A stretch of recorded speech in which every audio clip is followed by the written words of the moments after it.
Welcome to Shadow of Truth with your host, Dave Kranzler from InvestmentResearchDynamics.com and Rory Hall from thedailycoin.org. And today is Thursday, August the 4th, 2016. And this is a quick market update, and we certainly appreciate you being here. What's grinding your gears today, Dave? You said something about housing, then you came back and said something about economics. Yeah, I thought... Well, and you want to talk about what is the Group of 30? Is that Group of 30? What exactly is that? Group of 30 is a rogues gallery of former and current central bank chairmen, C-level too big to jail bank executives, and academics such as the illustrious Paul Krugman. Just to give you an idea of what makes up the Group of 30, there are currently 32 members. You have Paul Volcker, you have Jean-Claude Trichet, you have Ben Bernanke, you have Mark Carney, you have Mario Draghi, you have William Let 'em Eat iPads Dudley, you have Timothy Geithner, and Larry Summers, of course. And you have several others from UBS and JP Morgan, and just, like I said, a rogues gallery. These guys... Are they all Americans? Huh? Are they all Americans? No. Jean-Claude Trichet is not American. Trichet, okay. I mean, and they're not all Americans. They're primarily from America. But their tagline, it's when you go to their website, you see Group of 30, and they are a consultative group of international economic and monetary affairs incorporated. And I've just uncovered these guys. The first time that I've ever been introduced to them was this morning, and I found a link to them over on Lone Star White House.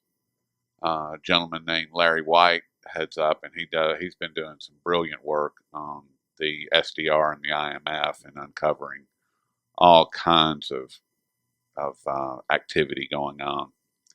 And I've just been reading up on them this morning, and they are a policy oversight think tank. And well, here's what I would say, because I just looked up Trichet's background. I wanted to see if he was an ex-Goldman guy, but it sounds like this Group of 30 is sort of it sounds like it's a policy think tank, quote unquote, for the Bilderberg Group.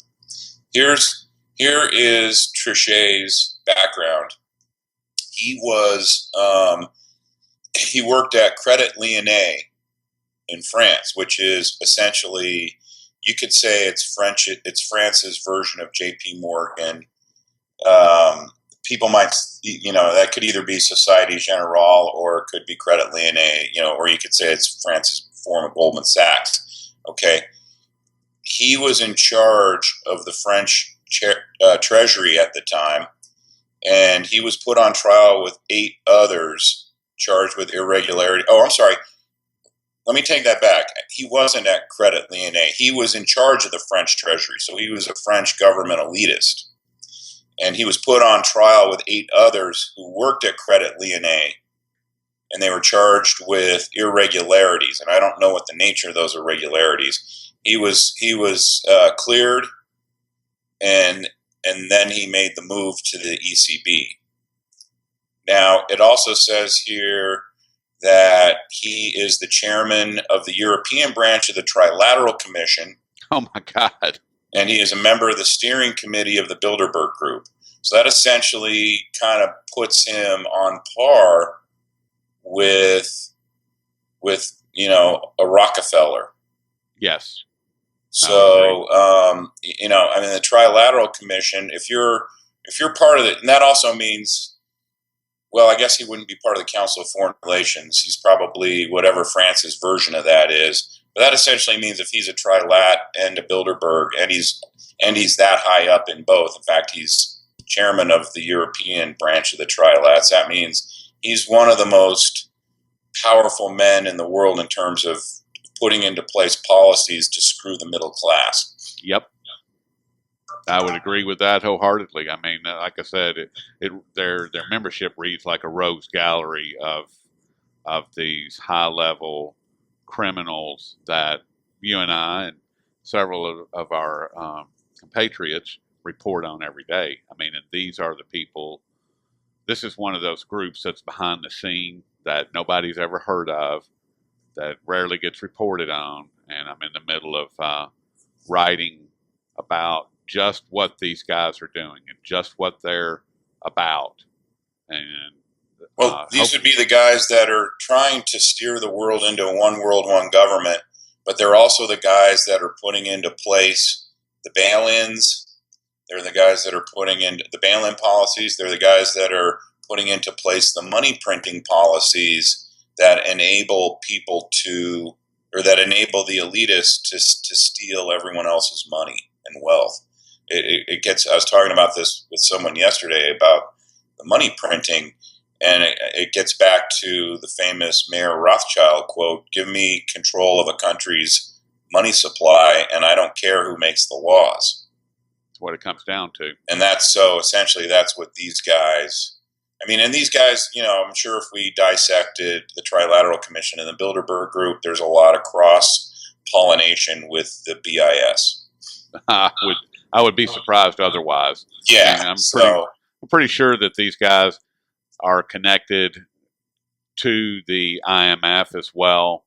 I know they have a pretty heavy hand in that. And as you know, Dave, I mean, I've been eyeball deep in the IMF and the SDR since Friday or Saturday of last week, and it's been my entire focus of all of the research and everything that I'm doing. It's just completely focused on that.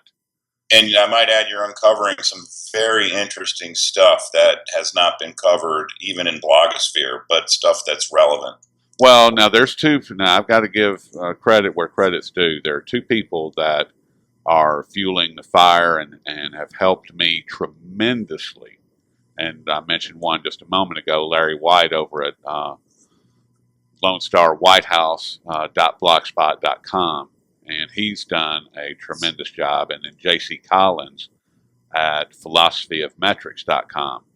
These two guys, they're way out in front of me. I mean, if it was not for their work, I wouldn't be able to do what I'm doing. Seriously, I mean, I guess when I say blogosphere, because probably 90% of people who try and swim in the alternative blogosphere world, I mean, they kind of begin and end at Zero Hedge. So yes, it's not anything that's been on Zero Hedge or some of the other sort of mainstream alternative sources of truth seeking. Well, I'm trying. I've got a long way to go, and it's a web of deceit and criminality that is on a scale that's really hard to wrap your brain around, because it's global. I mean, it's completely and utterly global in scale. What all of these people are doing. This group of 30, the IMF. I mean, and it's hard. It's difficult for me to get my head wrapped around it because of the sheer size of it. I mean, it's really difficult. So, but I'm doing what I can. So. Well, and the key thing there is that it's information that's kept completely out of the mainstream media, so people don't know about it. I guess maybe to kind of, if you're ready to wrap this segment up, I guess kind of for me, what it points to is that people actually think that their vote makes a difference. It doesn't matter whether it's Hillary Clinton or Trump. It's not going to be Trump because he's not an appendage of these people that run the Group of 30, that run the Trilateral Commission, that run the Bilderberg Group. Hillary Clinton is. Hillary Clinton is a member of the Council of Foreign Relations, which means she's a pawn in this group.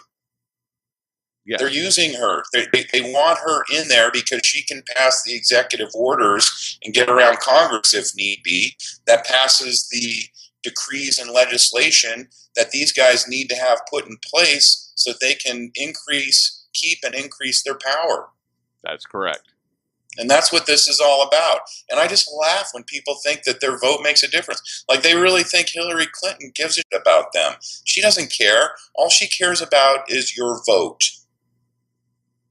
Now, I will say that if somehow Trump pulls out of this tailspin and he touches a nerve, and if there's enough information that's dumped by WikiLeaks onto into the system that basically causes people to look at Hillary Clinton and say, well, I guess everything they said about her is true, then maybe your vote will make a difference because you put Trump in there instead of Hillary Clinton. But I don't even know if that I don't even think that's a possibility, because if she's been able to withstand all the bullets that have been fired at her up to this point, it tells me that they want her in there badly enough that they're going to shield her any way they can from this. Correct. I mean, and I've said for at least 6 or 8 months, if not a lot longer than that she will be the next president.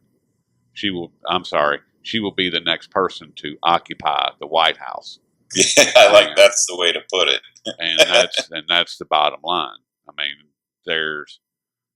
I don't know how they're gonna be able to pull it off. I don't know what the scheme is going to be, but it will be shocking to me to see Trump as actually being elected.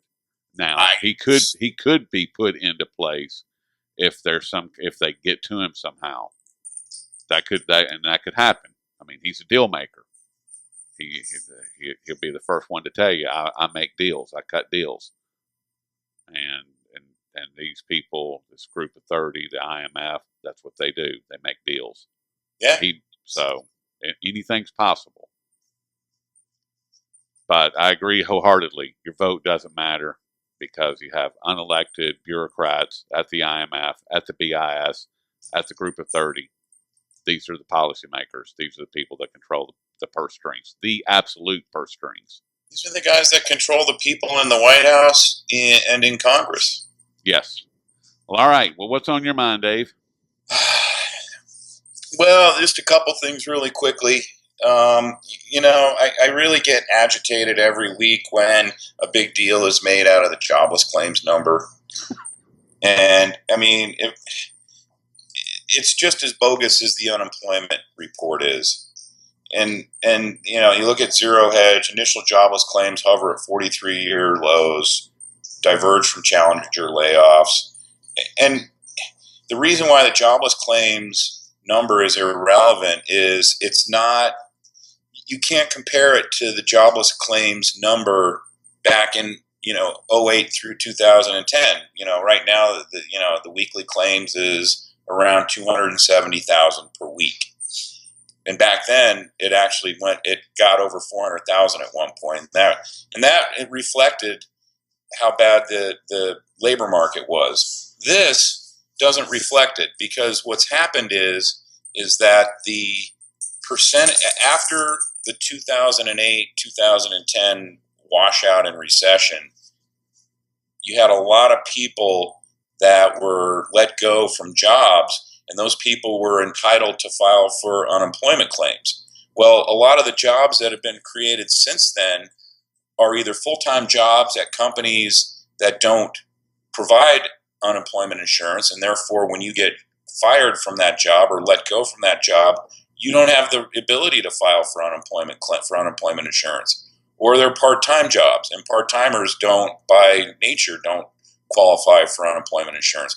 And that was part of the whole cost-cutting maneuver that's been done ever since Obamacare became a reality. You fire your full-time guys and you replace them with a few more part-time guys, and you don't have to pay the part-time guys the same kind of benefits that you were paying the full-time guys. So the point is, let's say that back in 2008, let's say that 30% of the labor force, and I'm just throwing these numbers out for point of example, but let's say 30% of the labor force was entitled to file for unemployment insurance when they got let go or lost their job. Okay, so fast forward to today, maybe 15% of the labor force is entitled to file for unemployment claims. So that number is naturally going to be a lot lower on a weekly basis as people lose their jobs. I mean, the fact of the matter is, if you wanted to compare 270,000 per week to 400,000 per week 7 years ago or 6 years ago, the comparable number today might be 150,000 per week. You see what I'm saying? Yep. So if the number was 150,000 per week right now, you could say, oh, that's a somewhat low number relative to where it was in the 2008 to 2010 period. This 269,000 per week, as a percentage of the people who are entitled to file for unemployment insurance, may be a much higher number than the 400,000 number was in 2009 or whenever that number went over 400,000. So, I mean, it's just it's a meaningless economic number, and it drives me crazy because every week it's a low number, and they get on CNBC and Fox Business and Bloomberg, and they say, well, it just shows how tight the labor market is that unemployment claims are so low. Well, it doesn't have the same meaning that it did back then.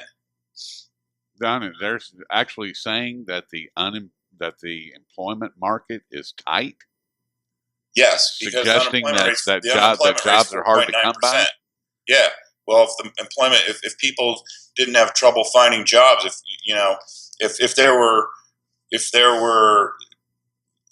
there's more jobs than there are people to fill them, so that's why the unemployment rate's so low. Roy, didn't you know that?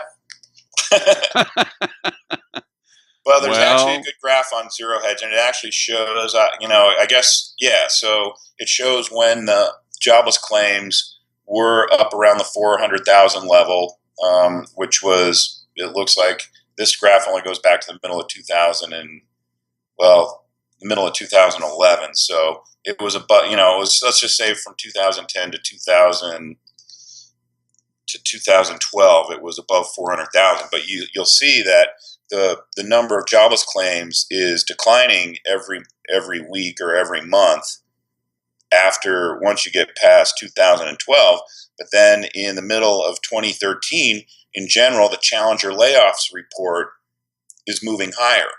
And so what that illustrates is my point, is that even though you're still getting a lot of layoffs out there and the number of layoffs is increasing, the trend is moving higher, you have less and less people filing unemployment claims. And that's because less and less percentage of those people getting laid off have the right to file for unemployment claims. Exactly. So the number means nothing.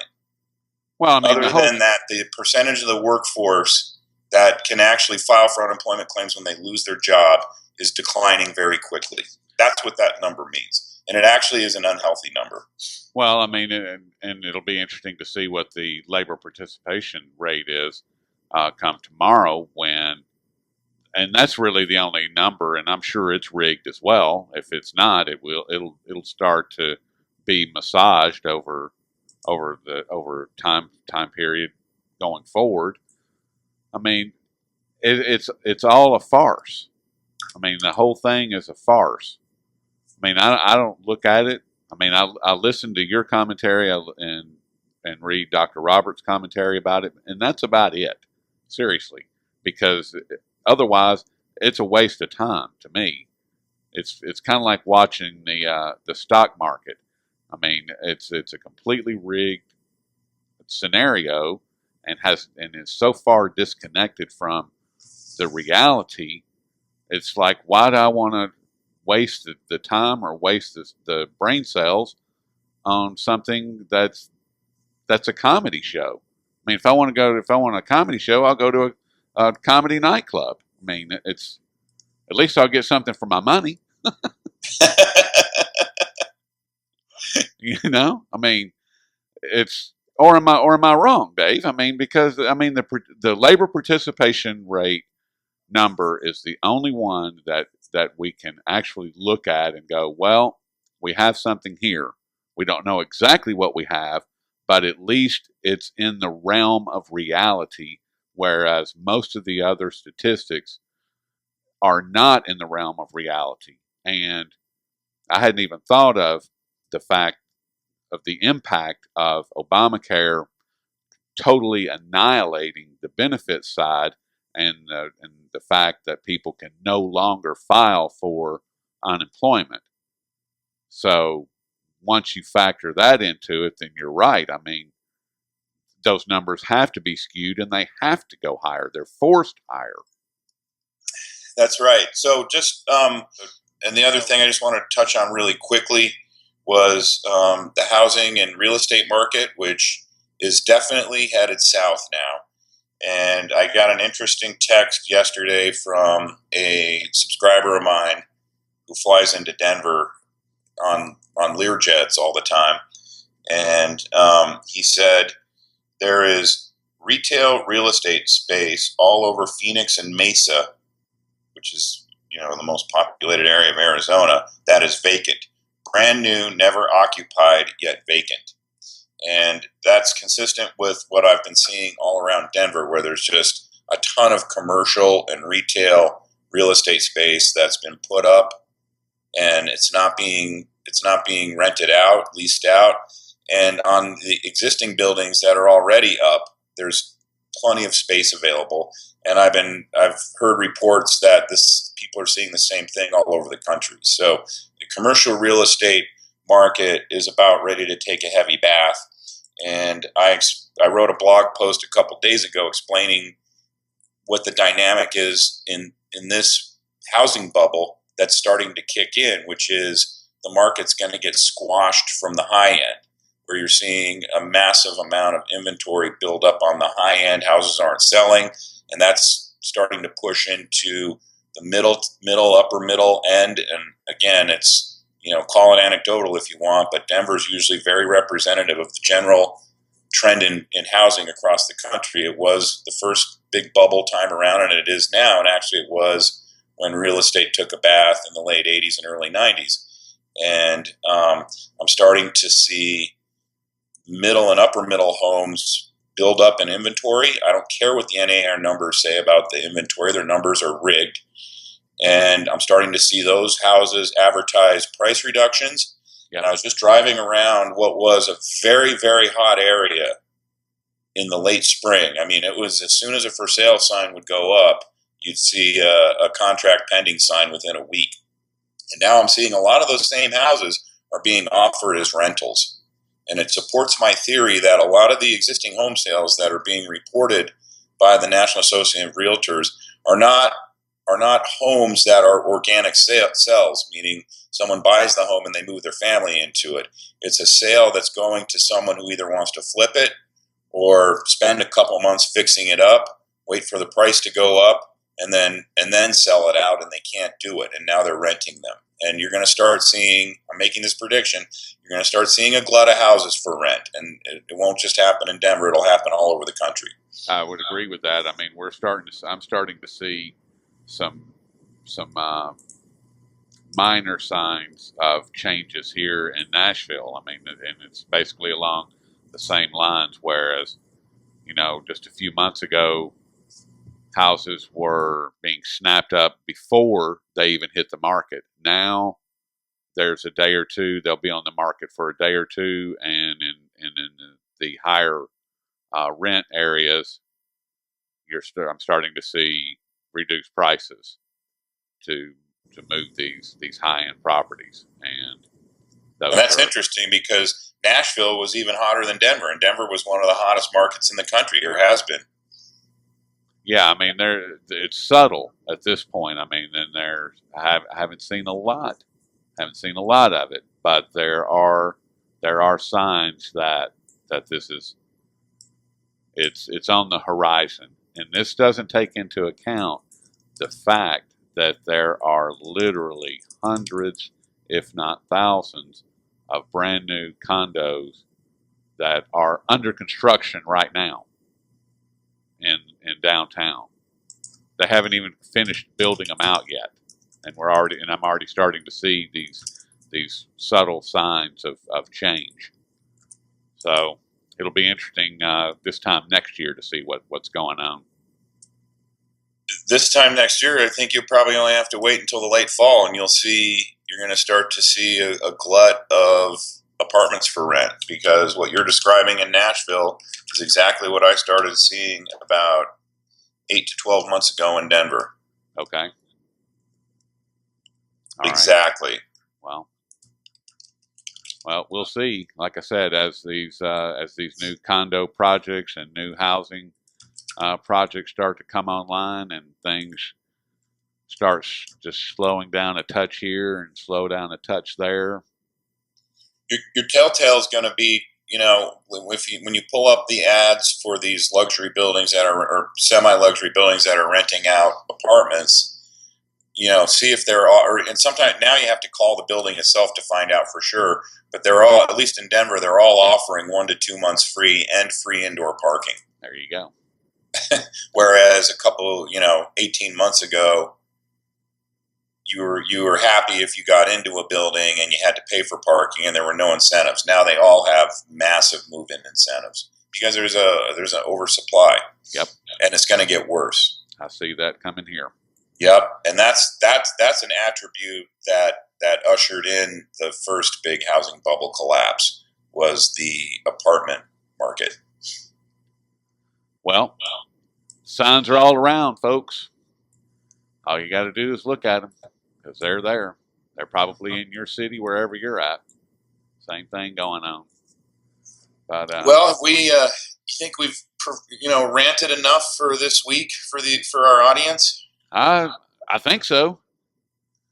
They're probably sick of us. Do we have any good news to give them for the weekend? I have good news for them. The Rockies are back in the playoff race. Woohoo! Not that anyone probably cares about that besides me, but well, we didn't flood here yesterday, so that's good news. That's good news too. Well, and with that, I guess, Dave, as long as the Band-Aids, bubble gum, and rubber bands hold everything together, we'll pick it up on Monday and see where we're at. That sounds good to me. Have a good weekend. You too, buddy.